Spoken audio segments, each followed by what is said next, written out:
Wow, keren. Jokowi berhasil rebut kembali 4 aset asing di Indonesia ini. Ada yang pernah dicoba SBY, tapi gagal total. Kita ambil dan kita berikan ke Pertamina. Nih, 100% udah. Yang dulunya dikerjakan oleh Impact Jepang dan Total dari Prancis. Tapi ya itu, kalau sudah kita berikan seperti itu, Pertamina siap enggak? Ya, dan yang makin modern untuk bangsa ini. Gitu. Jadi kalau saya menanggapi bahwa ini dari sektor saya, ya apa yang sudah kembali itu harus dikelola dengan jauh lebih baik.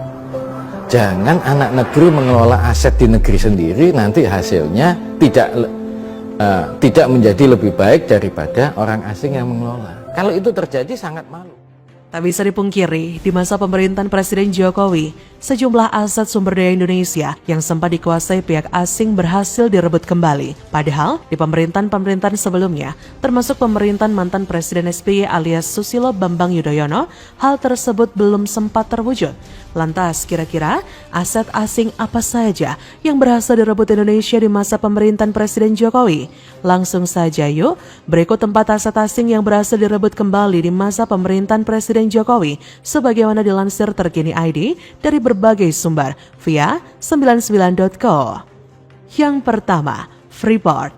Dilansir dari cnbcindonesia.com, pada tahun 2018, Jokowi berhasil mengembalikan kekayaan negara, yaitu tambang Grasberg Papua dari Freeport. Kini Freeport Indonesia menguasai saham mayoritas dari Freeport, yakni sebesar 51%. Dirut PT Freeport McMoran disampaikan bahwa saham PT Freeport sudah 51,2%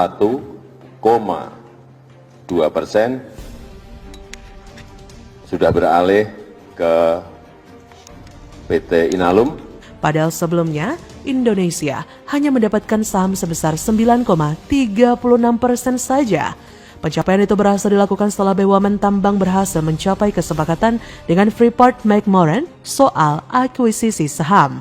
Tentunya hal ini adalah hal yang sangat membanggakan, mengingat SBY dulu pernah mencoba menguasai saham Freeport, tapi gagal total. Sementara itu menurut Tribun News, Mahfud MD sempat membongkar hal ini dalam postingan akun Twitter pribadinya.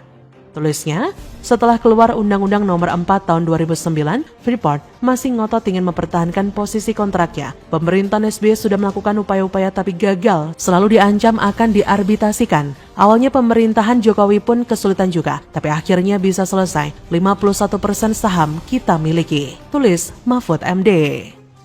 Yang kedua, Blok Rokan. Aset asing di Indonesia berikutnya yang berhasil direbut kembali oleh Presiden Jokowi adalah Blok Rokan atau blok penghasil migas terbesar di Indonesia. Melansir cnbcindonesia.com, Blok Rokan dulunya dikuasai oleh perusahaan tambang raksasa dari Amerika Serikat, Chevron. Namun pada 2018, Rokan akhirnya dikelola oleh Pertamina. Setelah tahun 2021 hingga 2041 karena proposal Pertamina yang lebih bagus daripada Chevron. Adapun hal tersebut diungkapkan oleh Wakil Menteri Energi dan Sumber Daya Mineral (ESDM) pada Kabinet Kerja Jokowi, Archandra Tahar. Kita ini sudah memasukkan yang namanya RUU Migas itu 10 tahun yang lalu menjadi RUU prioritas untuk dibahas oleh pemerintah dan DPR. Kalau Anda tiap tahun baca, setiap tahun itu jadi prioritas, tapi setelah ulang tahun yang ke-9 tidak ada tanda-tanda bahwa itu akan segera diundangkan. Memperkuat ketahanan dan kemandirian energi nasional kita. Karena itu tujuan pembentukan RUU ini harusnya bukan saja mendorong peningkatan produksi migas, tapi juga mendukung penguatan kapasitas nasional, penguatan industri dalam negeri, dan investasi SDM kita di industri migas. Yang ketiga, PT Newmont Nusa Tenggara.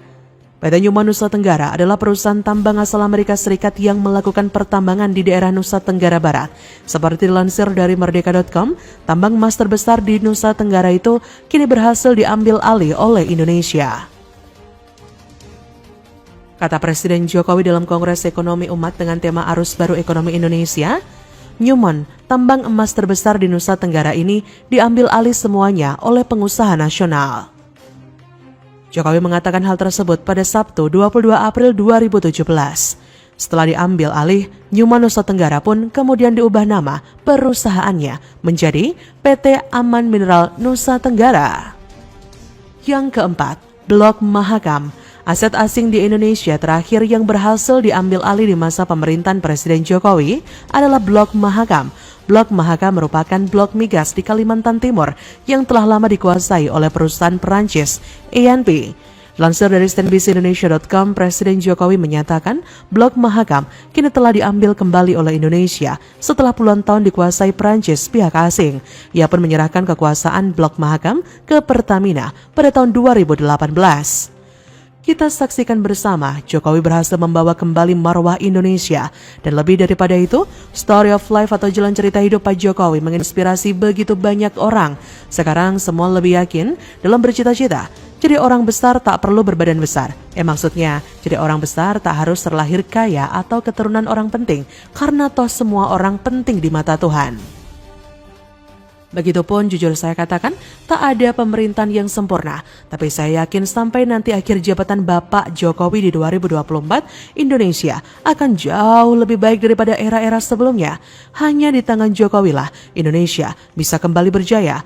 Bukan cuma dengan kata-kata, apalagi ungkapan prihatin, tapi kerja, kerja, dan kerja. Akhir kata saya ucapkan terima kasih Pak Jokowi, kiranya Bapak sehat selalu dan tetap semangat memimpin negeri ini.